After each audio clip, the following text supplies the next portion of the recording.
नमस्कार, मैं हूं आपके साथ मयंक। आज 26 तारीख है। पिछले 12 घंटों के अंदर ईरान और अमेरिका की जंग से संबंधित सारे अपडेट मैं आप तक पहुंचाऊंगा। मैं आपको बताऊंगा कैसे तेहरान हो, इस्लामाबाद हो, चाहे हॉर्मुज हो, हर जगह ईरान अमेरिका पर भारी पड़ता दिखाई दे रहा है और डोनाल्ड ट्रंप हो गए चारों खाने चित। लेकिन इस वीडियो की शुरुआत करते हैं एक ऐसी खबर से जो अमेरिका से आ रही है, जिसने पूरी दुनिया में सनसनी फैला दी है। वॉशिंगटन में हिल्टन में एक प्रोग्राम चल रहा था। इस प्रोग्राम में डोनाल्ड ट्रंप और उपराष्ट्रपति जेडी वेंस भी मौजूद थे और इस प्रोग्राम में अचानक गोलीबारी होने लगी, गोलियां चलने लगी। उसके बाद डोनाल्ड ट्रंप के जो एजेंट्स हैं उन्होंने डोनाल्ड ट्रंप को घेर लिया।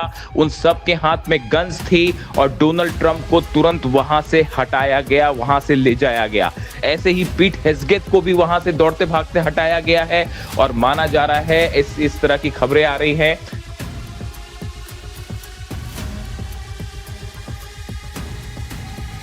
लेकिन जिस तरह से वहां पर फायरिंग की आवाजें आई, देखिए ये मौका था व्हाइट हाउस करस्पॉन्डेंट्स एसोसिएशन के लिए। जितने भी सदस्य हैं इनके लिए एक डिनर का आयोजन किया गया था डोनाल्ड ट्रंप की तरफ से, व्हाइट हाउस की तरफ से। और जिस जगह पर ये प्रोग्राम होना था वहां डोनाल्ड ट्रंप मौजूद थे, सामने पीट हेग्सेथ मौजूद थे, कई और जो अधिकारी हैं व्हाइट हाउस के वो मौजूद थे। लेकिन तभी अचानक गोलियां चलने लगती हैं और किसी को कुछ समझ नहीं आता कि ये क्या हुआ। और उसके बाद जो सिक्योरिटी एजेंट्स हैं डोनाल्ड ट्रंप के, वो फौरन आते हैं और डोनाल्ड ट्रंप को घेर लेते हैं चारों तरफ से। और उसके बाद ट्रंप को फौरन वहां से हटा के ले जाया गया। डोनाल्ड ट्रंप के जो एजेंट्स हैं वो ये चीखते हुए सुनाई दिए कि गन शॉट फायर किया गया है, यानी गोलियां चलाई गई हैं, गोलियां चलाई गई हैं। और वहां पे जो कई पत्रकार थे उनको भी वहां से हटाया गया। लेकिन कुछ देर बाद फिर डोनाल्ड ट्रंप का मैसेज आया कि शो विल गो ऑन, इस तरह का उन्होंने मैसेज किया। पूरे इलाके को सिक्योरिटी एजेंट्स ने घेर लिया है। कई एम्बुलेंसेस भी वहां पर तैयार थी, फौरन लाई गई और हालात ऐसे थे कि भयंकर अफरा तफरी का माहौल था। पीट हेग्सेथ जो है रक्षा मंत्री, वो भी वहां से तेजी से बाहर निकलते हुए हिल्टन से दिखाई दिए। यानी कुछ देर के लिए पूरे हिल्टन में अफरा तफरी का माहौल था। अब सवाल ये है अभी कि ये फायरिंग डोनाल्ड ट्रंप को निशाना बनाने के लिए थी। क्या ये हमला डोनाल्ड ट्रंप पर हुआ है? क्या इसका किसी तरह से कोई लेना देना ईरान की जंग से है? ये वो तमाम सवाल है जिसको लेकर इन्वेस्टिगेशन जारी है। जो तस्वीरें वहां से आ रही हैं, पूरे इलाके को पुलिस ने घेर रखा है। चप्पे चप्पे पर सिक्योरिटी एजेंट्स हैं। आसपास के पूरे इलाके की जो है उसका तलाशी अभियान जारी है कि क्या और भी हमलावर मौजूद हो सकते हैं। देखिए जिस तरह से डोनाल्ड ट्रंप खुद इस प्रोग्राम में मौजूद थे और वहां जो सब कुछ हुआ वो बिल्कुल फिल्मी अंदाज में हुआ। ऐसा लग रहा था जैसे कोई हॉलीवुड की मूवी चल रही है। अब कई तरह के स्पेकुलेशंस हैं, कई तरह के इसमें चीजें सामने निकल के आ रही हैं। देखिए एक तो वहां पत्रकार पूरे मौजूद थे, व्हाइट हाउस करस्पॉन्डेंट एसोसिएशन का प्रोग्राम था, यानी जितने बड़े पत्रकार हैं वो सब मौजूद थे। उनके सामने स्टेज पर डोनाल्ड ट्रंप बैठे हुए हैं, गोलियों की आवाज आती है और उनको वहां से ले जाया जाता है। इसी बीच जिस तरह से इस्लामाबाद से ईरान के विदेश मंत्री अब्बास अराक्ची साहब बिना किसी बातचीत के अमेरिका के डेलीगेशन के आने का उन्होंने इंतजार भी नहीं किया और वो इस्लामाबाद से जिस तरह से वापस चले गए, इसे ट्रंप एडमिनिस्ट्रेशन के लिए एक बड़ा झटका माना गया। ये माना जा रहा है कि ईरान ने अपनी शर्तें सामने रख दी हैं, अपनी 10 शर्तें सामने रख दी हैं और साफ कह दिया है कि जब तक इन शर्तों को पूरा नहीं किया जाएगा तब तक अमेरिका से किसी तरह की कोई बातचीत नहीं होगी। इसे अमेरिका की विदेश नीति के एक करारी हार माना जा रहा है। जिस तरह से स्टीव विटकॉफ और जेरेड कुशनर अमेरिका से चले थे मिलने के लिए, पाकिस्तान आने के लिए, लेकिन जैसे ही उनके प्लेन ने टेक ऑफ किया अमेरिका से, अब्बास अराक्ची साहब ईरान के डेलीगेशन के साथ वापस तेहरान निकल गए। देखिए ईरान अब इस बात को लेकर बिल्कुल सख्त हो गया है कि जब तक ब्लॉकेड नहीं हटेगा, उसकी शर्तों को माना नहीं जाएगा, तब तक किसी भी तरह की कोई बातचीत अमेरिका के साथ नहीं होगी। और इस मामले ने अब इसको आगे फिर से जंग की तरफ मोड़ दिया है। इस्लामाबाद में क्या हुआ, इसको लेकर पूरी जानकारी मैं आपको अगले वीडियो में दूंगा।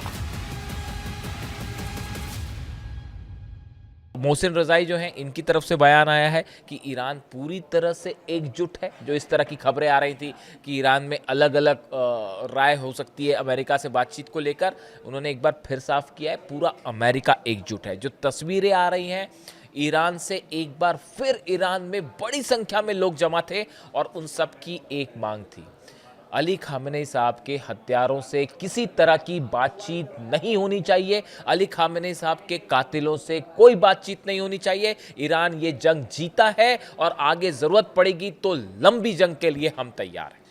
यही वजह है ईरान ने साफ कर दिया है कि ना तो यूरेनियम पे कोई बात होगी, ना परमाणु मुद्दे पर कोई बात होगी और ना ही मिसाइल प्रोग्राम पे बात होगी। ये तीनों मुद्दों को लेकर ईरान ने अपना पक्ष साफ कर दिया है। तीनों ही मुद्दों पर किसी तरह का कोई समझौता अमेरिका से नहीं होगा। इसके अलावा हॉर्मुज से खबरें आ रही हैं, करीब 15 जहाज ऐसे हैं जिन्हें ईरान की सेना ने, नेवी ने अलग अलग जगह रोक दिया है। ये वो जहाज हैं जो बिना परमिशन के निकलना चाह रहे थे ईरान की, और ईरान की सेना ने इन्हें अलग अलग जगह पर रोक दिया है। इसके अलावा जो खबरें हैं, हॉर्मुज के आसपास जो 19 जहाज हैं, जो मैंने आपको पिछले वीडियो में बताया था, 19 जो जहाज तैनात हैं, इसमें 200 से 250 फाइटर जेट्स हैं जो ईरान को घेर कर खड़े हुए हैं। देखिए 250 फाइटर जेट्स का यहाँ पर होना, लगातार टॉम हॉक मिसाइल्स का पहुंचना, लगातार रडार्स का यहाँ पर डिप्लॉय किया जाना, पेट्रियट और थार्ड का डिप्लॉय किया जाना, George W Bush aircraft carrier आना जो कि ईरान की मिसाइलों से बचाव करने के लिए लाया गया है। ये सारे इंडिकेशन इस बात के हैं कि अमेरिका एक बड़ा हमला कर सकता है जल्दी। रूस की तरफ से ये बात कही गई है। देखिए रूस की तरफ से कई बयान आए हैं। रूस की तरफ से देखिए ये कहा गया, जो लावरोव है विदेश मंत्री रूस के, उनकी तरफ से बयान आया है कि अमेरिका ने जिस तरह से ईरान को लेकर नीति अपना रखी है या वेनेजुएला को लेकर, उससे लगता है कि कोई इंटरनेशनल लॉ, अंतर्राष्ट्रीय कानून नाम की कोई चीज़ बची ही नहीं है। अमेरिका की दादागिरी चल रही है और अपने फ़ायदे के लिए वो इन देशों पर हमला कर रहा है।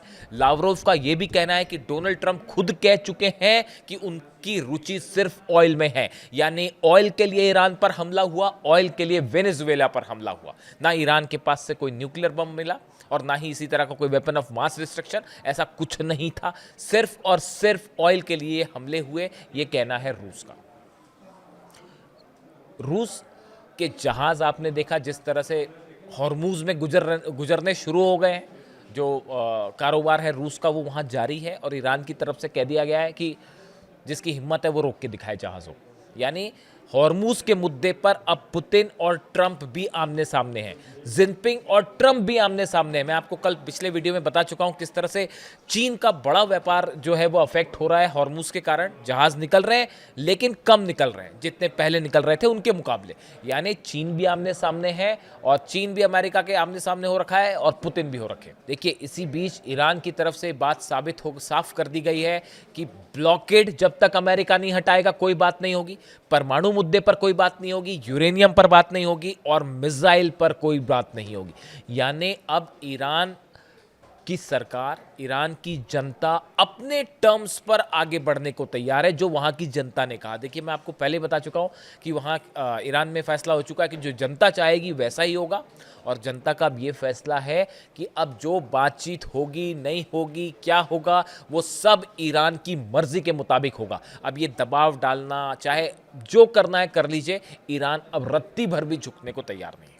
तो अब हालात ऐसे हैं कि मामला एक बार फिर फंस चुका है और हर कोई जान रहा है कि यहाँ से आगे का जो रास्ता है वो सिर्फ और सिर्फ जंग की तरफ जा रहा है। इसके अलावा और कोई रास्ता दिखाई नहीं दे रहा है। देखिए हॉर्मुज के हालात ये हैं, हॉर्मुज में जो हालात हैं ये ज़्यादा दिन तक नहीं बने नहीं रह सकते। उसकी वजह ये है पूरे दुनिया का ऑयल बिजनेस अफेक्ट हो रहा है, पूरे अरब का ऑयल अफेक्ट हो रहा है, चाइना का, रशिया का, यहाँ तक कि जितने साउथ एशिया के देश हैं जहाँ ऑयल सप्लाई हो रही थी वो सब रुक चुकी है। ऐसे हालात में यहाँ पे जो माइंस हटाने की बात हो रही है कि जहाज़ जापान से आ रहे हैं और वो माइंस हटाएंगे, उसमें कम से कम 6 से 7 महीने का वक्त लगेगा। जो माइंस हैं उनकी कीमत बेहद कम है और जो हटाने की प्रक्रिया है वो बहुत महंगी है, बहुत कॉस्टली और बहुत लंबा भी चलेगी। इस सूरत में हकीकत ये है कि ईरान ने अमेरिका का की दुखती रग पकड़ रखी है। डोनाल्ड ट्रंप को ना ये समझ में आ रहा है, देखिए बातचीत करने के लिए अब ईरान तैयार नहीं है। वहाँ पे आप डिप्लोमेसी की टेबल पर हार गए और जंग की स्थिति ये है कि अगर हमला करते हैं तो उसका नतीजा एक भयंकर विनाश के रूप में देखने को मिल सकता है पूरे अरब में, और बड़ी संख्या में कैजुअलिटी होगी अमेरिका की सेना की। इससे जुड़ा जो भी अपडेट होगा वो आप तक पहुँचाऊँगा। कमेंट करके बताइए वीडियो कैसा लगा। Thank you so much.